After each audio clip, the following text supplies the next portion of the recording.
Well, welcome everyone to a Living a Legacy Alive, about all things a legacy. And I welcome you here today is because in this live broadcast, we have a kind of an interesting starter program that I want to share with you. I've been asked some questions by those who have listed out a number of different ways in which they're expressing moving into legacy. Some of them you see here. And they'll say these kind of statements, and I'll ask them about them. Or in my research, I'm finding these statements. And I just said, well, what would be a really great way to present a starter concept to persons like yourself who may be looking at legacy and going, where do I go with this? And one of these statements is true for you. And there's a couple here I just want to highlight and to be able to bring that to the foreground for you. The first one is I don't know what my legacy is. And I hear that quite often. And in actual fact, I would suggest that legacy is probably just under the surface, and or you're doing some of your legacy work already, but you just don't notice it. You're not looking through that lens. The other one that I found kind of interesting, and I mention it here, is that I'm always been a misfit, rebel, instigator, pirate. Where do I fit in now that I am into this point of looking at my legacy story? And I really appreciate this one. The person was being really honest in who they are without really understanding about what legacy is about. They had only just met me, and I just said, okay, that's really great. And I asked them about the word misfit, and that's where I got the rebel and pirate reference as well. And I just went, you know what? That's a little bit about me. And if you've not met me before, then great. This is an opportunity for us to get to know each other. And I'm Stephen Hobbs. I'm a legacy mentor.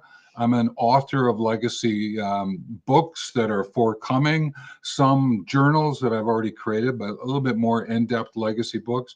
I've written about mentoring quite often, and I've done a lot of mentoring within the corporate setting. And so my legacy now is really about sharing my useful what's, my time, effort, and money as gifts so that you might learn something from my experiences. And as I am working on my own legacy, which is to create this Living Legacy Life platform, and I actually have a project that I'm working on, I'm wanting to bring that out and be a mentor for some of you who are looking for, I need just a little bit more help to move myself forward because of those statements I've just shared. And if you're a misfit, rebel, instigator, pirate, if those kind of words sort of lean into you and this element of your aging, younger, older, elder, and you're now an older and you're looking at, I'm in my 60s. I'm looking at what's going to happen for those 60s, but 70s, 80s.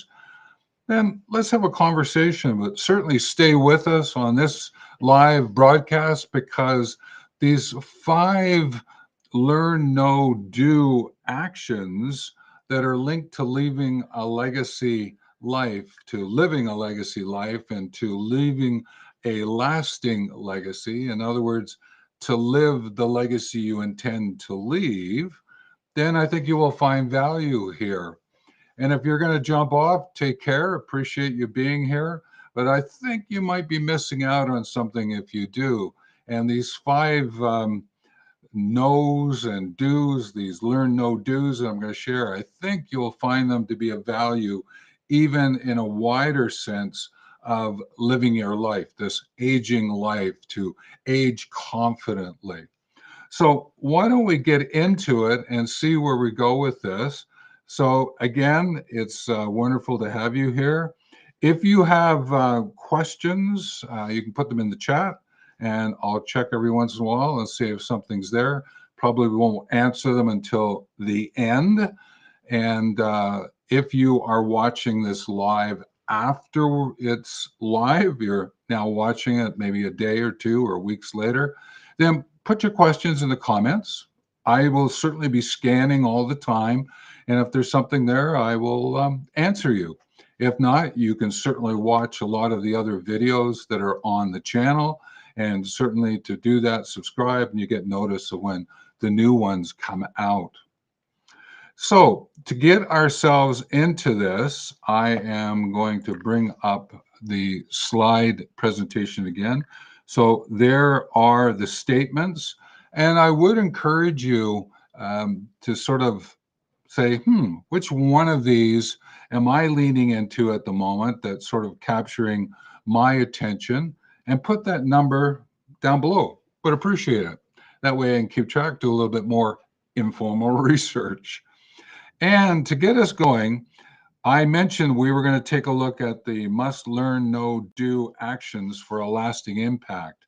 Now, this lasting impact that I'm attempting to bring to the foreground for you and to highlight for you is one that says, okay, this is great.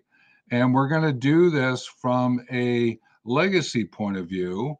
And therefore, how do we put legacy in there to be able to say, okay, actions for a lasting legacy impact? That's what we're going to be taking a look at. Now, what becomes also interesting is you might go, I don't like the word must, must, must. Okay, learn, know, do. I'm using the word must here as to highlight the importance of this learn, know, do. And if you get the sense of, well, I can go through this presentation, but if I have to really learn, know, do, maybe there's something here that has a little bit more oomph to it. That's a real technical legacy mentor term, is where do we find the oomph of what it is that you do? And so what we're going to do is say, okay, legacy is more than what we leave behind. I've hinted at that already, but I want to really emphasize it. It's about how we live today, the actual day-to-day activities that you get involved with, because legacy life means shaping and sharing those contribution stories and projects. So that's what I meant is, for some of you, you may already be into legacy contributions or stories and you're recording them, or you're thinking about your stories that you want to write about. You're looking at a project, might be a simple project still to do with work, could be around mentoring. It could be, when I leave my corporate position, what might I do? I'm an entrepreneur. I think I want to shift gears. What do I want to do? And there may be projects that you're already working on that you could weave into this living legacy life. That possibility exists. And therefore, because you're doing some of them in real time, and or you're looking at what might be your real time contribution to stories and projects, then you know that you can bring the sense of, I feel valued and supported. But you know what? I don't want to give up on, of these legacy contribution stories and projects that you do. Guess what? There are others that are involved with it. And therefore, you're on a unique journey and you're adventuring together. And if you remember that all the time, what is it that I'm doing that helps me be me? But how does it help those recipients and contributors that I'm interacting with? And you're sort of weaving this together, you will find that that lens, that true sense of living a legacy life, will actually be of great assistance as you move forward. Now, the core to this approach that I'm bringing to you right now is around these 5 learn, know, and do. And with them, what you're doing is you're saying, okay, what do I have to learn? If I'm learning it, am I going to know it? If I'm going to know it, can I do it? This is important because there's sometimes you may go to a workshop like this and go, Oh, okay, I'm learning it. Mhm. I think I have a sense of knowing it. I could describe, explain, dialogue about what I learned, but you don't do anything with it. You ever notice that? You don't complete something. That's what I'm going to encourage you to do is learn it, know it, do it. In other words, put it into action. Just even small steps. And that's why the other videos on the channel, especially the shorts that are anywhere from 30 seconds to a couple of minutes long, there's a playlist with them that you can check out. Those prompts, if you actually have a journal and you can get a legacy journal or you have your journal and you listen to those prompts and say, okay, I learned that, I know that, I can do that on a daily basis, at least during the work days. Wow, those are small little actions that you can take and you can see outcomes because of it. So you don't have to be, oh, okay, what do I do? Which is one of the problems people have is they all of a sudden see this as being so big or they don't know where to start. Start with this just sense of learn, know, do, and the actions that I'm going to share with you now, these action outcome statements. So to be able to move this forward, here are the 5 statements I want to go over today, these action outcome statements. So I'm going to start at the bottom and move up. And therefore, ensure felt safety is the first one. Use collaborative conversations. Share, tell stories. Encourage pathfinding and deliver extraordinary experiences. So remember, this is for yourself. Okay, do I have felt safety for me? Am I doing collaborative conversations? Am I sharing, telling stories?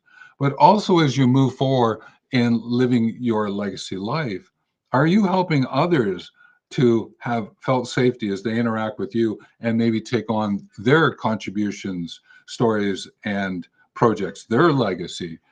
And are you in collaborative conversations? Are they in collaborative conversation with you? Are you sharing stories, telling stories? Are they sharing and telling in return? Just do a check and balance as you move through these. And by doing them yourself and you have them reciprocated and you can see it, then I believe that you're looking at what it means to become a legacynt. And this is a guide, a legacy guide. So you could become a legacy mentor with others because of the projects and the stories and contributions that you're working on. You can actually help others. And that's that ripple effect.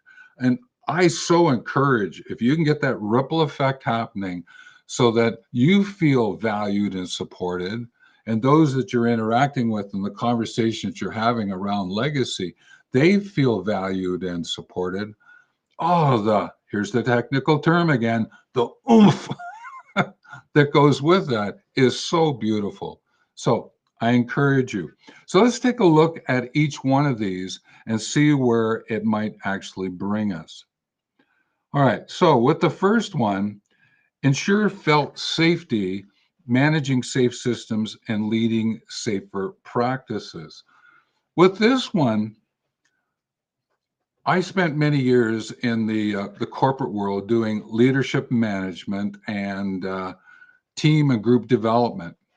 And one of the underpinning concepts, which was always there, and it wasn't chat about it a lot, was this notion of safety. And we think about it from an environmental, occupational health and safety perspective. Great. But there was that felt safety. Do I feel safe in what it is that I'm doing? And nowadays we talk about the toxic manager or leader, the toxic culture, the toxic organization work. We use words like that. And I always brought to the foreground in all ways that I could was, are we feeling safe in learning about leadership management the way that I'm presenting it so that you can learn, know, and do?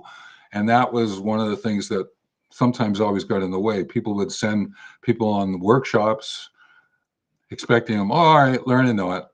but they don't want them to come back and do anything. They just want to be able to check off, oh, I did my human resources requirement for the month kind of idea. Now, I'm being a little sarcastic and I may be being a little too critical, but I saw that happening. I felt it myself when I was even manager leader in the nonprofit world. And so I always kept saying, okay, how do I make sure that the felt safety is there so that you could learn, know, and do? And that's why I brought this one to the foreground. And I have some ideas here for you, is that what you have to remember is from a manage safe systems for persons point of view is when you set up the system, set up the time, effort, and money that you're asking someone to give to you. In other words, will they gift it to you? But if they give it to you because they're looking at their paycheck, or they're gifting it to you because they see that value and support and they want to make that contribution, then you're setting up the safe system to be able to use that time, effort, and money. And therefore, when you go to lead the person from safer practices, which would be what would be the actual no do's that you want to put in place, is the practices associated with that there. So let's put it in sense of legacy. So you're going to be setting up a system for yourself. So are you feeling safe in the allocation of your time, effort, and money? And do you have the practices to lead yourself forward? And therefore, when you interact with the others in that adventure together, are the safe systems there for your interaction with them and them with you? And are you using safer practices that line up with each person? Because each person, as a recipient or a contributor, they have different ways in which they go about this notion of learn, know, do. And are you meeting them and do they have that felt safety? So that's why it's important here at the very beginning. And that's why I always say open dialogue. Encourage open dialogue. Dialogue being about meaning flowing through. The conversations that you're going to have, and that's why it's the next one that I'll talk about, is that this open dialogue allows for all to go, okay, I have this sharing that I would like to do. This is what I mean.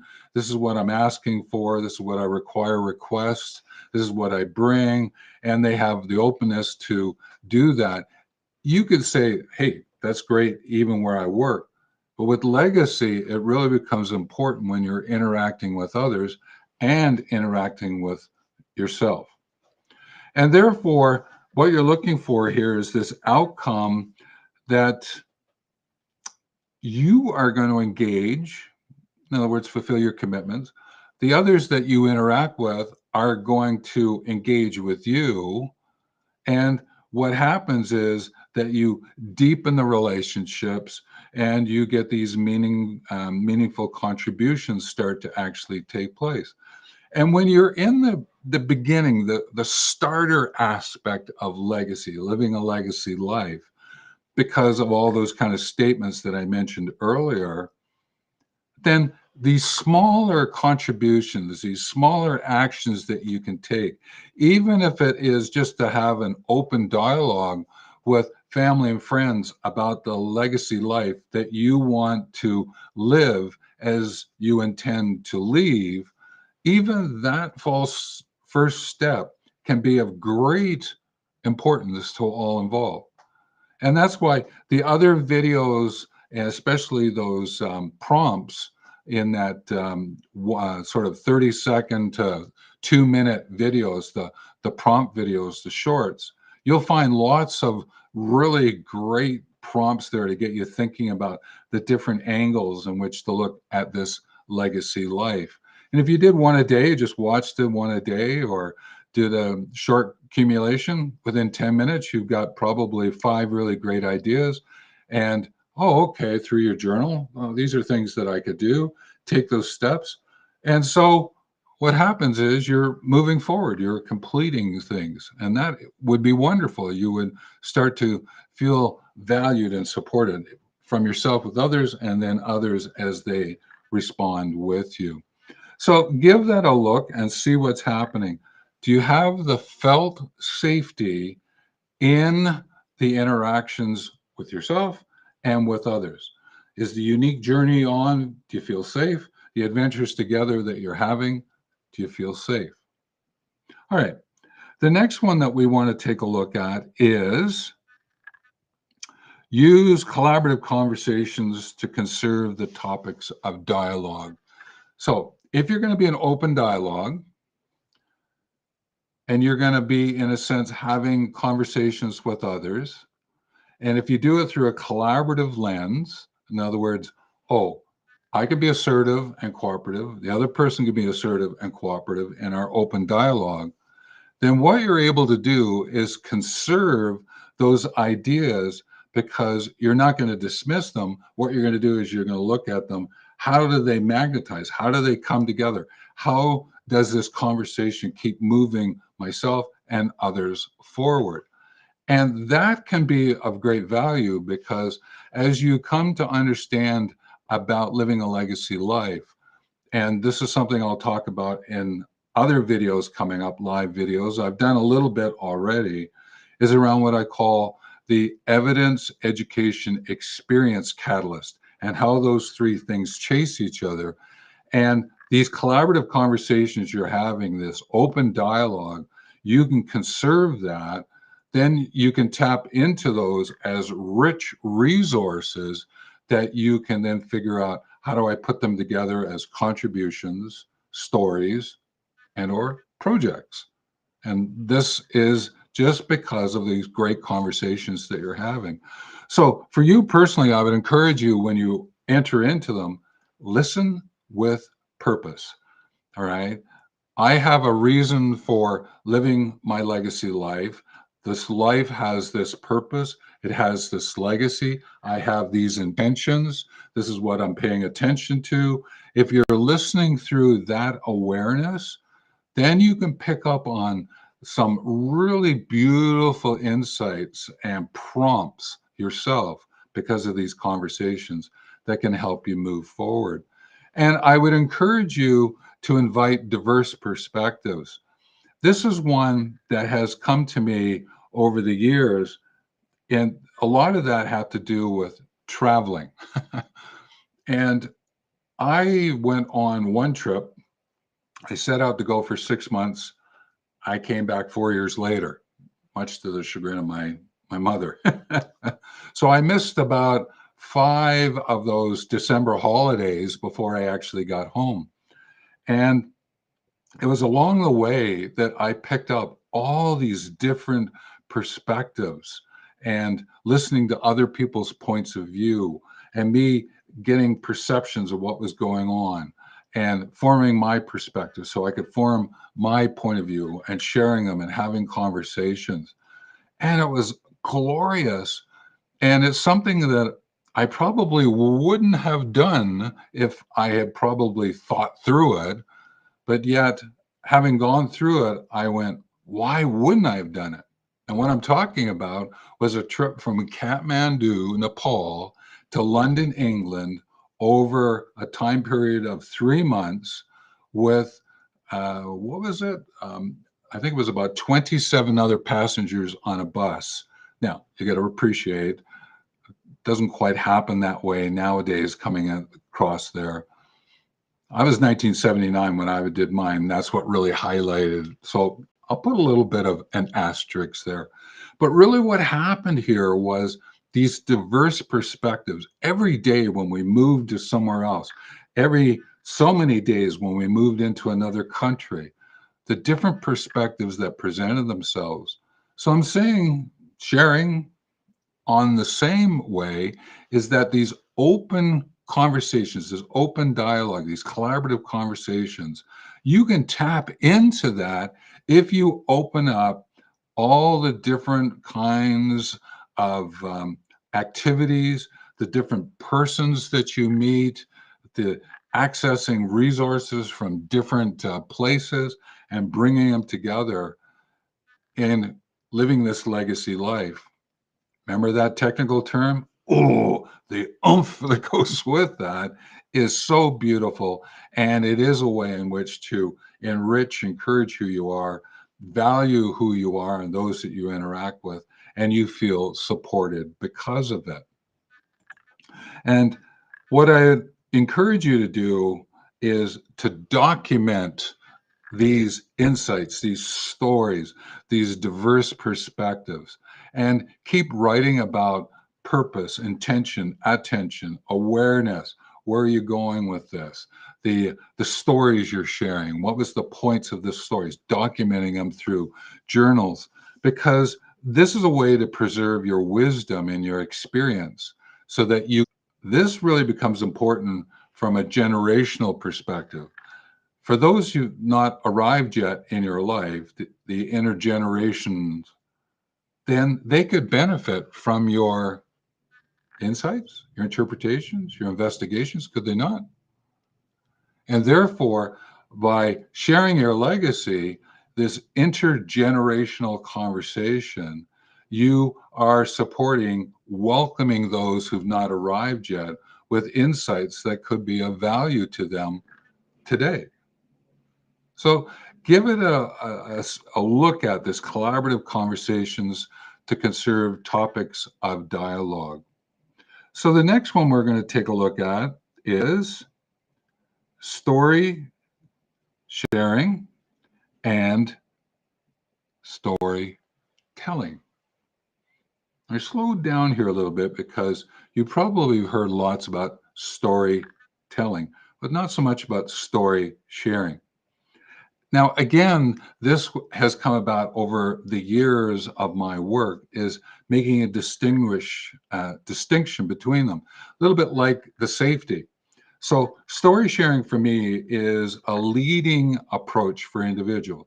I'm story sharing to connect with someone and to be able to, in a sense, give them a way in which to move forward. But when I'm doing storytelling, it's a managing approach for people, a group of people. Now, the great thing is, can you do story sharing, storytelling at the same time, weaving them together? And that's a workshop that I'm actually going to create and make available. I'm thinking it's probably going to be in May 2025. So if you're watching this afterwards, you might want to pick up on that and see where that might take you.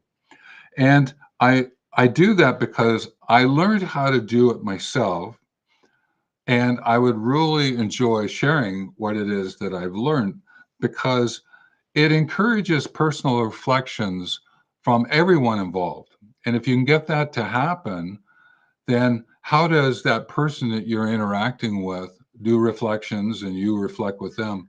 But how can you encourage groups of people to reflect together and actually create communities, groups, teams? That's what I did, remember, years ago. Now I'm looking at how can I help communities? And what it also does is it helps you to frame up stories with meaning. Now, frame up might be, okay, here are certain ideas that I want to get across, or hey, here's a way in which to move through life. Some people talk about the frame, some people talk about the map. So if you're thinking about the stories, how do you frame them up? What would be the ideas you want to share based on your lived experience, your experience that you've lived? Then you have that available to you. And what becomes important is, what mediums or media do you use?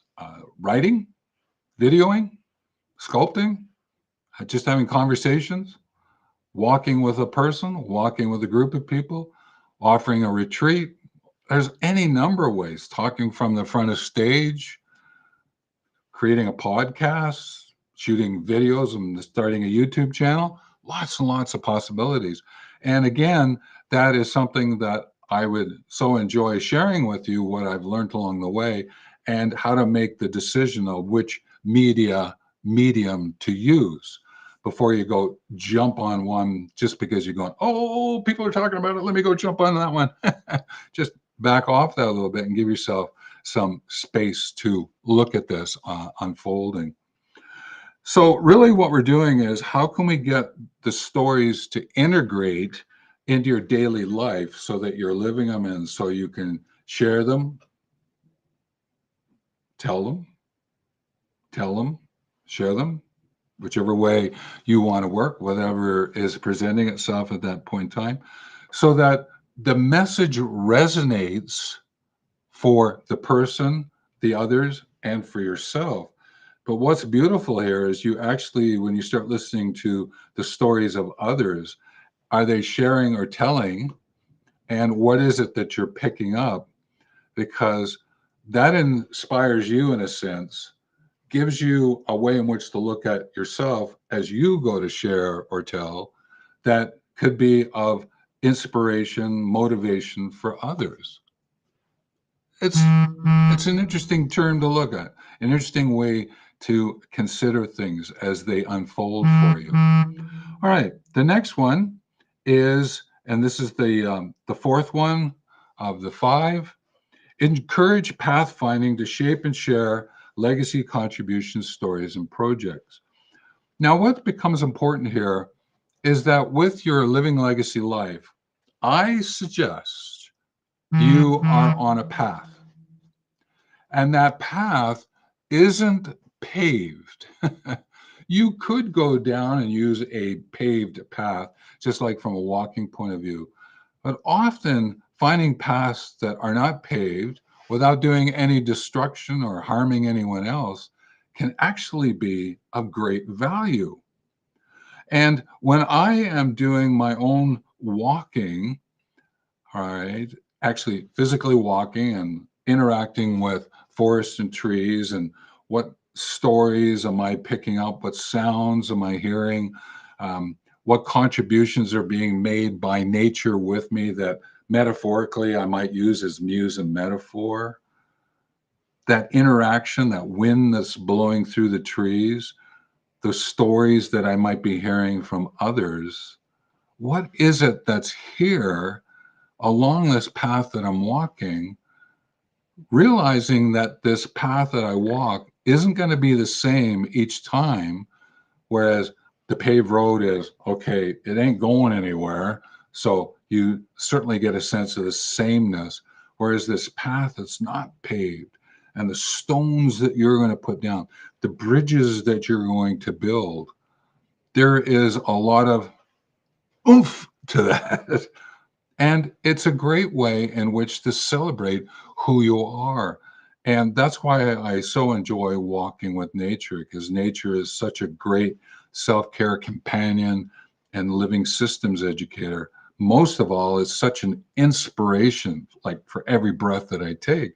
And if you're not walking with nature, I would encourage you to, because there may be a really wonderful, wonderful legacy contribution story and project there for you. Just hinting, you never know. Give it a go, see what happens. And what you're going to do with this pathfinding is you want to, in a sense, find your unique strengths. What is some people use the word superpower. What are your unique strengths, your talents, your capabilities? What is it that you're really great at?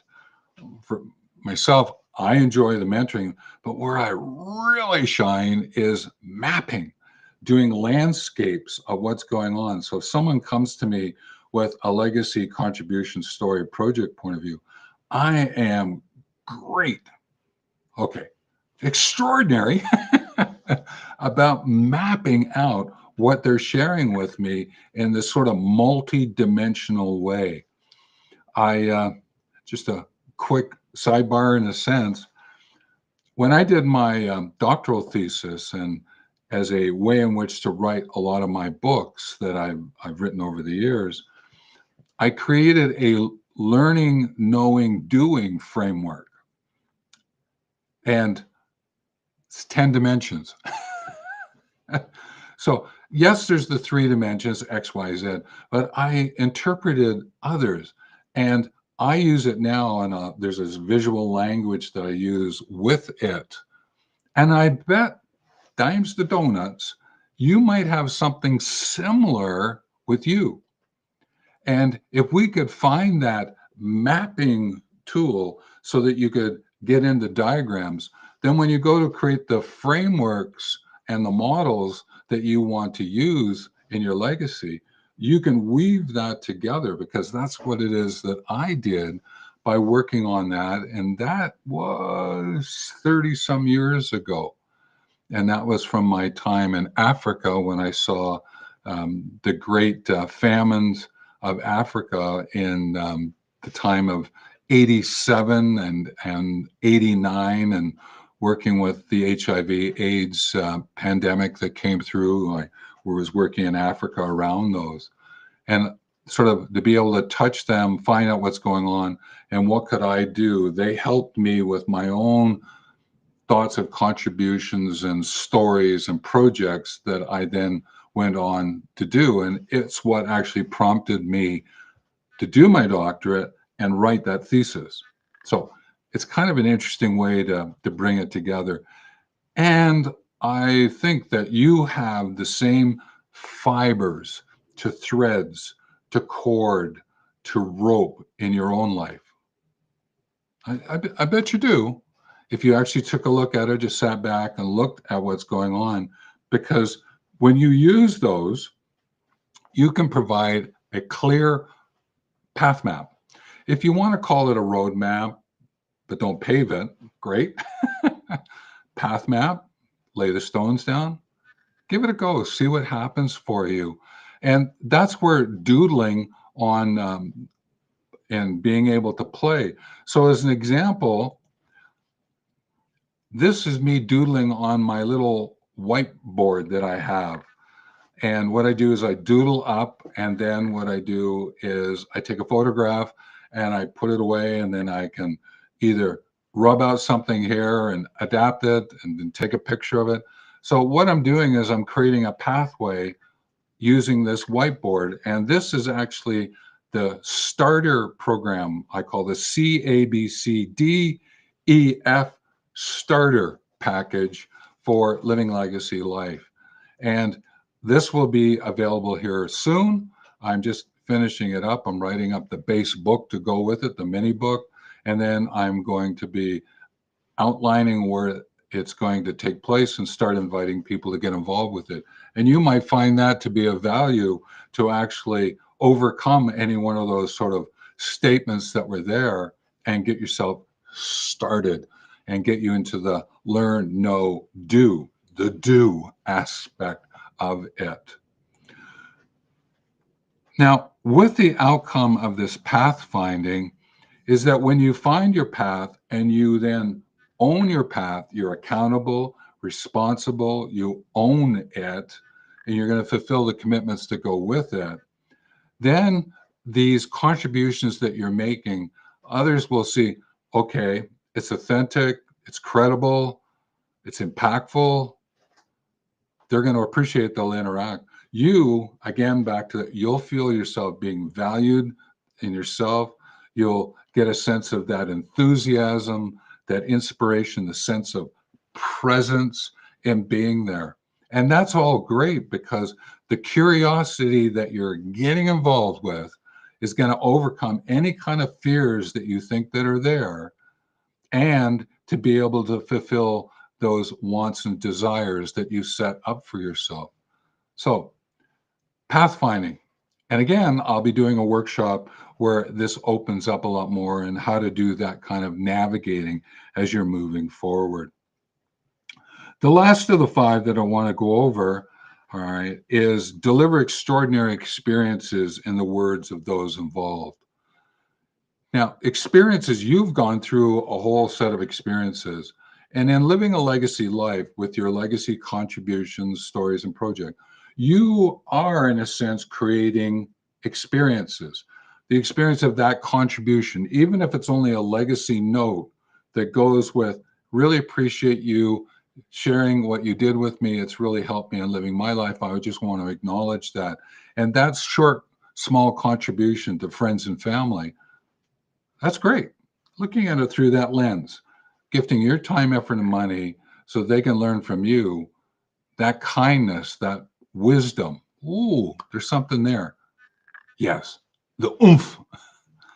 And therefore, give yourself that time to Focus on those shared moments that you would like to be involved with, and how might you frame them up from that legacy note all the way up to creating something that might be the recipe book of the family, of the food and transitions, traditions. There we go, traditions that the family has shared over the years, but no one actually recorded them. You're going to now, to actually working on a playground down the road, and you're doing that with some other family members because you want to turn a lot that's down the road into a playground, but it's an edible playground and an edible forest, food forest, garden kind of idea, different kinds of possibilities. So, what I would do for you personally is to find your relevance. And that relevance is, this has meaning. I want to see the impact that can go with this, but I'm going to do it in a way that I'll use the words of those I'm going to interact with so I can invite them in. I can learn if those words are what it is that have meaning for them, to get them involved with what's going on rather than telling them, tell them, which is different than the storytelling, story sharing that I just mentioned. Sort of saying, okay, this is what we're going to do. Well, that's not necessarily going to invite persons to feel valued and supported if they get involved with your legacy. And I think you would find your own heartbeat. There would be a little bit of a tear that would go, oh, I'm not quite sure that's how I want to do it, or be it, or have it. So think about it from that perspective. And then at all times, ask for reflection, which then can become that feed forward. All right.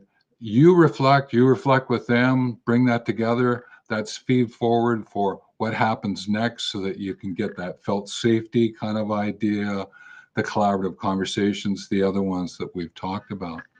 And therefore, you're going to be designing the experiences with others, inviting them to get involved. Good, great, memorable, remarkable, extraordinary. What would be the continuum that you would want to work with? The stories that would go with those, the collaboration that would go with those, path that you can walk. You walk together with others. Your unique journey, the adventures together. Possibilities here for you to think about.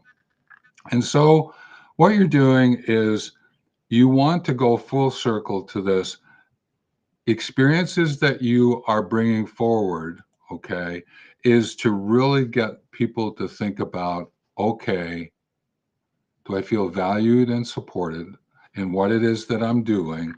So that as they get involved with you and you get involved with them, there's something here about that learn, know, do linked to a lasting legacy life impact. That's what we're attempting to get here. And if you're doing that using these five, then you've got something that is of great value. Now, what becomes interesting is I've been giving you the presentation from the bottom up. You might go, hey, you know what? I really think that I'm going to figure out the stories I want to tell. So that might be my one. I'll have some collaborative conversations to get number two and go, okay, is the safety there so I can figure out the path so I can do my experiences? That's a possibility. That's one of the ways in which you could go. And you might go, that makes sense for me. And that's great. That's for you going, okay, let's see what takes place. All right. But your friend that you interact with might go, you know what? I think I'm going to figure out what are some of the experiences I want to create, figure out the path that I want to follow. Then I'll check in with the safety component so that I can have some conversations, so I can share some stories to get people involved in those experiences. That's another possibility.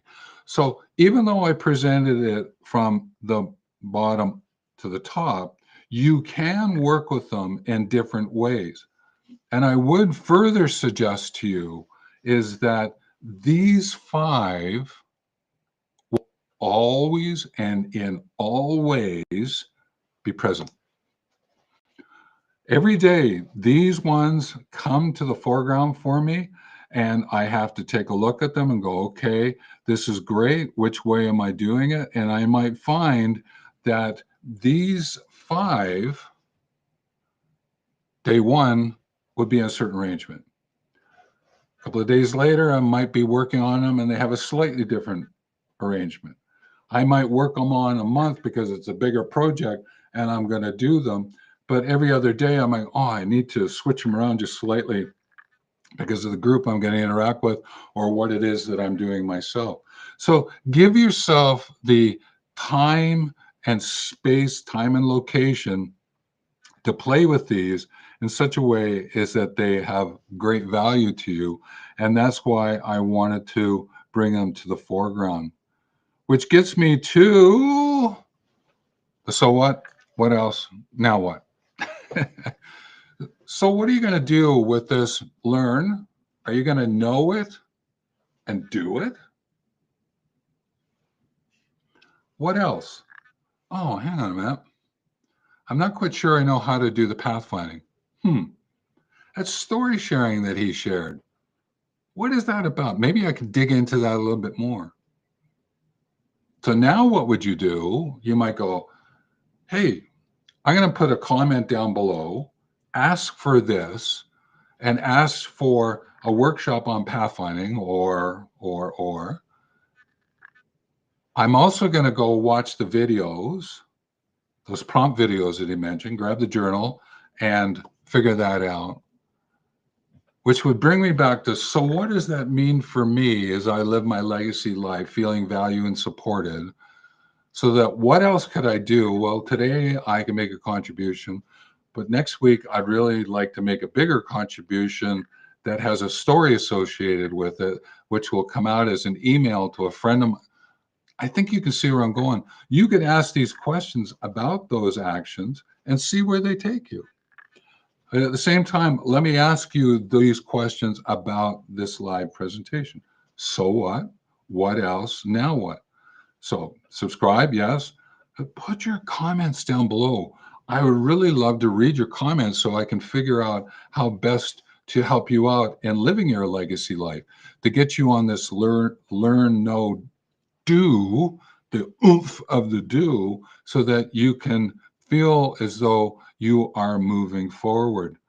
And with that, I'm just going to remind you, watch the prompt videos with a journal in hand. And one of the ways you could do is read the title of the prompt. Then you can watch and reflect, decide the actions that you want to take, and consider the outcomes that would be there, the ripple effect that would take place. And if you do that every day or every couple of days with the prompts that come out during the work days, then you are moving forward with your learn, know, and do approach to creating, to shaping and sharing, discovering, whatever word you'd like to use there, a legacy life, living a legacy life that has impact and meaning. And with that, take care.